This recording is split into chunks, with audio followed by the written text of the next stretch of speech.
Halo, di video ini saya akan menjelaskan materi tentang mikroorganisme bagi kehidupan manusia. Jadi orang awam menyebutnya, termasuk bakteri ya, menyebutnya dengan istilah kuman yang lebih ke arah konotasi negatif, yang artinya bakteri itu lebih menimbulkan penyakit. Tapi di sini saya menjelaskan bahwa ada loh beberapa bakteri itu dia bermanfaat bagi kehidupan manusia. Jadi dia malah memberikan solusi terhadap permasalahan manusia. Pemanfaatan mikroorganisme apa saja yang bermanfaat bagi manusia gitu ya. Yang pertama itu daur ulang elemen vital, yang kedua penanganan limbah, yang ketiga bioremediasi, yang keempat kontrol hama tanaman, yang kelima industri dan pertambangan, yang keenam pangan, yang ketujuh bioteknologi modern dan rekayasa genetik, yang kedelapan terakhir farmasi dan kesehatan. Kita bahas satu-satu. Yang pertama yakni daur ulang elemen vital. Jadi ini jelaskan bahwa gas yang tertinggi, yang paling banyak di muka bumi ini merupakan nitrogen. Ya. Kenapa paling banyak? Mungkin salah satunya karena nitrogen dalam bentuk gas ini tidak bisa langsung dimanfaatkan oleh makhluk hidup termasuk manusia. Jadi nitrogen ini yang jumlahnya sangat banyak, yang sangat melimpah ini harus dirubah dalam bentuk yang terlarut, yakni dalam bentuk nitrat dan amonia. Jadi dalam dua bentuk ini, nitrat sama amonia, ini bisa dimanfaatkan oleh tumbuhan. Tumbuhan nanti juga berdampak pada manusia, di mana tumbuhan kan produsen. Manusia kan butuh makan dari tumbuhan. Kan ada rantai makanan tumbuhan dimakan oleh herbivora, karnivora yang termasuk ke manusia di dalam rantai makanan. Gitu ya. Untuk merubah nitrogen gas ini menjadi nitrat sama amonia ini dibutuhkan oleh bakteri. Nitrogen gas dibentuk oleh bakteri namanya Rhizobium dan Azotobacter menjadi amonia atau NH3. Ini gambar bakterinya dari Rhizobium. Jadi dia memfiksasi nitrogen gas menjadi amonia NH3. Dari amonia NH3 ini dapat langsung dimanfaatkan oleh tumbuhan. Kemudian ada beberapa bakteri juga yang mampu menguraikan amonia atau NH3 menjadi nitrit. Oleh siapa? Namanya bakteri Nitrosomonas. Gambarnya mikroskopisnya seperti ini. Nitrit ini tidak bisa langsung digunakan oleh makhluk hidup termasuk tumbuhan. Jadi harus dirubah lagi dalam bentuk nitrat. Nitrit NO2 akan dirubah menjadi nitrat NO3 oleh bakteri namanya Nitrobacter. Dari sini tumbuhan akan dapat memanfaatkan nitrogen yang terlarut dalam bentuk nitrat dan amonia. Ini kalau dalam kondisi darat. Di kondisi laut juga ada. Jadi pada kondisi laut, di mana laut kan jumlahnya sangat melimpah juga termasuk di darat. Sepertiga dari dunia itu tersusun atas laut, gitu ya. Di laut juga ada produsen dan konsumen, gitu ya. Ini ada beberapa makanan yang tidak termakan dan produk buangan dari ikan-ikan, gitu ya. Di mana dia akan menimbulkan gas amonia, gitu ya. Amonia ini kan beracun. Tuh, jadi dia dapat ini bermanfaat ya, di mana bakteri Nitrosomonas akan merubah amonia yang beracun ini menjadi nitrit. Oleh siapa? Oleh bakteri namanya Nitrosomonas. Menjadi nitrit, kemudian nitrit ini akan dirubah dalam bentuk nitrat oleh Nitrobacter. Gitu ya. Dalam bentuk nitrat ini akan terjadi pertukaran ya antara nitrat level di laut sama di darat. Seperti itu. Contoh lain yakni pada fosfat. Sama kasusnya sama nitrogen, di mana fosfat ini juga dibutuhkan oleh tumbuhan, tetapi tidak bisa langsung dimanfaatkan gitu. Jadi fosfatnya ini harus dalam bentuk terlarut gitu ya. Untuk merubah fosfat dalam bentuk terlarut ini butuh namanya bakteri gitu ya. Jadi ini tumbuhan fosfat itu di tanah sangat melimpah gitu ya, tapi tidak langsung dimanfaatkan. Jadi dia harus dalam bentuk terlarut. Dalam bentuk apa? H2PO4 dan HPO4 2-. Oleh siapa ini? Oleh bakteri. Bakterinya apa saja? Jadi ada Bacillus dan sama Pseudomonas yang akan menguraikan fosfat menjadi bentuk terlarut sehingga dapat dimanfaatkan oleh tumbuhan. Yang kedua, manfaat mikroorganisme yaitu pada penanganan limbah. Salah satu contohnya yakni plastik. Ya, plastik ini kan susah untuk diuraikan gitu ya. Dia butuh waktu beberapa tahun untuk menguraikan plastik. Plastik ini tidak boleh dibakar karena dia kalau dibakar ini akan menyebabkan terurainya zat beracun namanya dioksin, sehingga kalau terhirup ke dalam paru-paru manusia dapat menyebabkan kanker, termasuk kanker paru-paru. Jadi pembakaran plastik bukan merupakan salah satu solusi untuk menangani sampah plastik.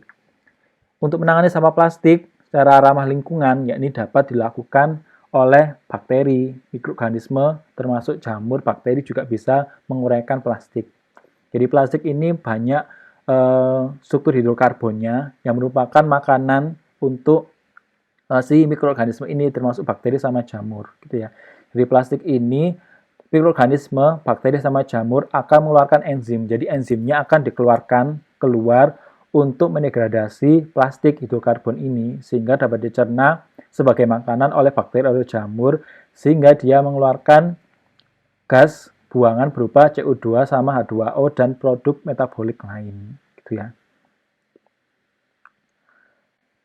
Kemudian manfaat yang ketiga dalam agen bioremediasi, gitu ya. Contohnya salah satu yakni di laut ya. Di laut kan banyak kapal yang pakai bahan bakar, gitu ya. Gimana kalau bahan bakarnya ini dia bocor sehingga mengkontaminasi lautan. Di dalam lautan itu kan juga ada suatu rantai makanan di mana produsen termasuk alga ini kan dia melakukan fotosintesis, gitu ya. Jadi kalau laut ini tertutup oleh bahan bakar kapal yang bocor tadi itu, maka alga ini tidak bisa fotosintesis, akibatnya rantai makanan tidak bisa berjalan yang ada di laut, gitu ya. Jadi untuk menguraikan kontaminan ini dapat digunakan bakteri atau fungi, gitu ya. Bakterinya apa saja? Bisa Akromobakter, Acinetobacter, Aeromonas, Xanthomonas. Sedangkan kalau fungi atau jamur bisa spesies Fusarium, Debaromyces, dan Hansenella, gitu ya. Jadi makanan ini, bakteri ini akan disebar di lautan, kemudian dia akan memakan produk dari gas kebocoran ya minyak bahan bakar dari laut itu, seperti itu. Kemudian manfaat lain dari mikroorganisme dalam kehidupan manusia ini sebagai kontrol hama tanaman ya. Untuk kontrol hama tanaman itu biasanya kan pakai pestisida, tapi pestisida ini banyak sekali menimbulkan hal negatif, gitu ya, termasuk pada manusia yang mengkonsumsi pada produk pertanian yang mengandung pestisida atau bahan kimia. Selain itu, pestisida ini juga dianggap merusak tanah, sehingga tanahnya menjadi tidak sehat, sehingga tanamannya sendiri juga susah untuk tumbuh. Jadi tanamannya menjadi tidak sehat, gitu ya. Salah satu solusi untuk kontrol hama tanaman yang lebih ramah lingkungan, tidak mengandung bahan kimia, yaitu pakai mikroorganisme. Salah satu contoh yakni bakteri namanya Bacillus thuringiensis ya. Bacillus thuringiensis ini ada sporanya. Spora merupakan bentuk setengah mati ya, bentuk setengah mati, bukan setengah mati, setengah mati atau setengah hidup ya, bentuk dorman. Jadi dia dalam bentuk bakteri dalam bentuk istirahat, gitu ya. Namanya spora. Spora ini itu ada kristal. Kristal ini itu ada toksin atau racun ya, namanya endotoksin yang dia tersusun atas protein. Kemudian dia akan menjadi bentuk protoksin. Protoksin itu toksin yang belum aktif, gitu ya. Kemudian dia akan aktif membentuk toksin oleh enzim pencernaan dari hama ini. Misalnya ini pada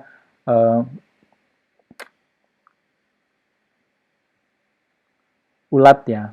Di sini ada ulat, jadi spora ini akan ditebarkan pada tanaman misalnya sawi, gitu ya. Apabila sawi ini termakan oleh spora dari Bacillus thuringiensis, kemudian dia akan masuk nih. Sporanya masuk, kemudian dia enzim pencernaan ini akan membuat toksin atau racun yang awalnya protoksin tidak aktif menjadi toksin yang disebut oleh enzim pencernaan pada ulat. Sehingga toksin ini akan menempel pada pencernaan, sel-sel pencernaan, sel epitel pada ulat bulu, gitu ya. Sehingga nanti spora akan aktif membentuk bakteri ya. Jadi kan dikatakan spora ini kan bentuk tidak aktif ya, atau bentuk istirahat, gitu ya. Jadi, kalau lingkungannya cocok dia akan menjadi bakteri seutuhnya, gitu ya. Sehingga bakteri ini akan merusak pencernaan pada si hewan ini, alat ini, sehingga hewannya akan mati dengan sendirinya. Jadi seperti itu. Kemudian fungsi keuntungan mikroorganisme pada bidang pangan untuk manusia gitu ya. Yang pertama ini pada pembuatan keju. Diketahui kalau keju itu kan berasal dari susu. Nah, susu ini akan dirubah oleh bakteri namanya Propionibacterium freudenreich. Ini salah satu contohnya gitu ya. Dia akan mengubah susu membentuk keju yang rasanya seperti asam gitu ya. Selain keju, salah satu contohnya ini pada yogurt. Ya, keduanya kan merupakan produk pangan fungsional yang banyak manfaatnya. Pada ini salah satu contoh bakterinya yaitu Lactobacillus bulgaricus. Jadi dia akan menguraikan laktosa menjadi asam laktat sehingga bentuknya asam ya. Sama-sama menghasilkan asam. Kalau di keju namanya asam propionat, sedangkan pada yogurt asam laktat gitu ya. Jadi bakteri ini melakukan proses namanya fermentasi. Salah satu identik dari suatu fermentasi itu glukosa yang C6 ya, C6H12O6. Jadi karbonnya 6 ini akan difermentasi membentuk produk metabolit yang intermediate. Intermediate itu artinya dia tidak sempurna. Bisa dikatakan kalau fermentasi itu merupakan suatu metabolisme yang tidak sempurna karena produk yang dihasilkan itu C-nya ada 2. Asam laktat, asam propionat itu C2. Jadi ciri fermentasi itu dia metabolismenya itu menghasilkan produk intermediate. Kalau metabolisme yang sempurna itu C6, glukosa ini akan dirubah menjadi C1, CO2 seperti pada manusia gitu ya. Kemudian contoh manfaat lain ya ini pada bioteknologi modern ya. Ini pada kasusnya ini pada penyakit defisiensi adenosin deaminase menyebabkan gangguan imun gitu ya. Jadi selnya tidak ada gen untuk membantu imun. Di sini dapat digunakan bakteri untuk mengantarkan gen yang menghasilkan gen yang sehat gitu ya. Jadi awalnya di sini sel itu gennya sudah tidak aktif, kemudian dengan terapi gen disuntikkan sehingga bakteri atau virus atau plasmid yang digunakan itu akan masuk ke dalam sel sehingga menghentikan gen yang tidak aktif tadi. Gitu ya. Selain itu juga bisa menggunakan virus vektor, jadi pakai vektor virus ya supaya virus ini dapat masuk ke dalam sel gitu. Sel kan ukurannya kecil, jadi untuk memasukkan sesuatu benda asing dari luar ke dalam itu butuh zat yang lebih kecil. Salah satunya bisa virus atau plasmid dengan memakai plasmid bakteri dari virus gitu ya. Jadi dia akan mengaktifkan gen pada manusia yang tidak aktif menjadi bentuk aktif sehingga awalnya dia memiliki gangguan imun karena selnya tidak menghasilkan imun. Dengan terapi gen, selnya kembali menjadi sehat sehingga dia mampu menghasilkan sel-sel imun. Kemudian manfaat lainnya ini pada rekayasa genetika. Jadi misalnya ini contohnya pada tumbuhan ya. Karena ada beberapa tumbuhan itu dia tidak sanggup pada iklim yang ekstrim gitu ya. Jadi pada kondisi hujan, kemudian panas, itu kan menjadi tumbuhan ini menjadi layu. Atau beberapa tumbuhan ini contohnya itu dia mudah terserang hama penyakit gitu ya. Pada tumbuhan tersebut itu dapat digunakan rekayasa genetika dengan memasukkan gen dari tumbuhan sehat ya. Jadi ada tumbuhan yang sehat, dia tahan terhadap hama penyakit, dia tahan terhadap perubahan iklim gitu ya. Kita ambil gennya. Tuh.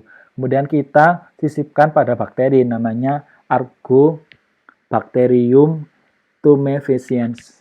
Ya, jadi gen dari tumbuhan sehat ini kita masukkan, kita gabungkan sama gen dari bakteri Agrobacterium tumefaciensis gitu ya. Kita masukkan, kita tumbuhkan gitu dalam skala lab dulu. Namanya kultur jaringan gitu ya. Jadi gen dari sel dari sini kita masukkan dengan gen dari tumbuhan sehat tadi. Dia tumbuhkan dalam skala lab, kemudian sampai tumbuh menjadi tumbuhan seutuhnya. Jadi tumbuhan ini nanti yang awalnya dia tidak tahan terhadap hama penyakit, kemudian terhadap perubahan iklim gitu ya. Jadi dia bisa sehat karena dimasukkan oleh gen dari tanaman yang tahan terhadap perubahan iklim sama hama penyakit, ya, oleh bantuan oleh bakteri namanya Argonibacterium fumescens. Ya. Kemudian yang terakhir yakni pemanfaatan mikroorganisme dalam bidang farmasi dan kesehatan ini banyak sekali manfaatnya, gitu ya. Beberapa misalnya pada fungi atau jamur dia memproduksi antibiotik, ya. Selain jamur juga bakteri mampu menghasilkan antibiotik, ya, yang dapat melawan bakteri patogen. Salah satunya ini yang pertama kali ditemukan ini penisilin. Nama antibiotiknya penisilin yang diambil dari jamur Penicillium notatum, gitu ya. Kemudian selain produksi antibiotik yang dilakukan oleh jamur sama bakteri, pembentukan vitamin ini, beberapa vitamin misalnya B12 ini hanya bisa disintesis atau dibentuk oleh bakteri. Kenapa? Karena bakteri ini hanya satu-satunya memiliki enzim untuk mensintesis vitamin B12. B12 ini vitamin yang penting untuk neutropik, ya. Biasanya vitamin B12 ini dikombinasi dengan vitamin B1 sama B6 untuk pegal-pegal, gitu ya. Itu salah satu contohnya. Selain antibiotik sama vitamin, beberapa juga mampu menghasilkan enzim, ya, termasuk jamur, bakteri, sama yeast atau ragi. Jadi ini contohnya enzim amilase dan laktase. Kemudian yang ini mikroorganismenya ada Aspergillus, Penicillium notatum, bakteri, semuanya termasuk Bacillus subtilis. Kemudian kalau yeast ini jamur tapi dia uniseluler, gitu ya. Biasanya kalau jamur-jamur yang lain seperti jamur yang kalian makan itu kan sifatnya multiseluler, terdiri dari banyak sel. Kalau yeast ini dia uniseluler, satu sel, ragi, ya, yang biasanya dibuat untuk pembuatan roti, gitu ya.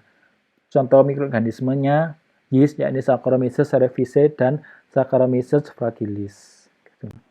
Sekian pemanfaatan mikroorganisme bagi kehidupan manusia, semoga bermanfaat.